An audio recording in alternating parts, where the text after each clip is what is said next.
As you know, the intelligence community has 17 different agencies. What agency was this individual from? If I could interject here, we don't want to use these proceedings. It's our time, I know, Mr. Chair. but we need to protect the whistleblower. Please stop. I want to make sure that there's no effort to out the whistleblower through the use of these proceedings. If the witness has a good faith belief that this may reveal the identity of the whistleblower, that is not the purpose that we are here for, and I want to advise the witness accordingly. Mr. Vindman, you testified in your deposition that you did not know the whistleblower. Ranking member, it's Lieutenant Colonel Vindman, please.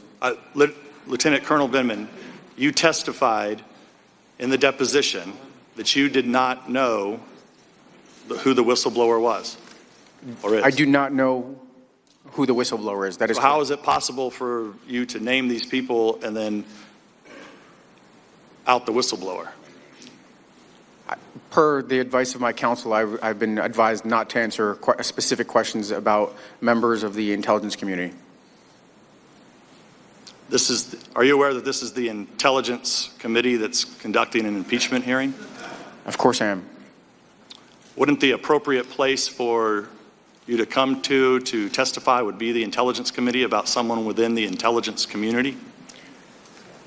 Ranking member, per the advice of my counsel and the instructions from the chairman, I've been advised not to provide any specifics on who I've spoken to inside the intelligence community.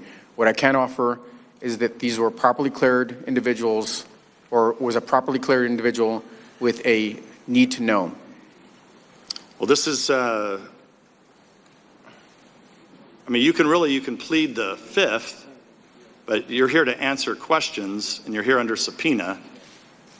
So you can either answer the question or you can plead the fifth. Excuse me. On behalf of my client, we are following the rule of the committee, the rule of the chair with regard to this issue, and this does not call for an answer that is invoking the fifth or any theoretical issue like that. We're following the ruling of the chair. Counselor, what ruling is that? If I could interject, counsel is correct. Whistleblower has the right, statutory right to anonymity. These proceedings will not be used to out the whistleblower. And I've advised my client accordingly, and he's going to follow the ruling of the chair.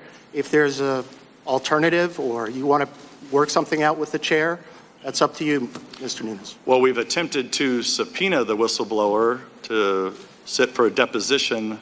The chair has tabled that motion and then has been unwilling to recognize those motions over the last few days of this impeachment inquisition process. Well, that I'll go to Mr. Castor.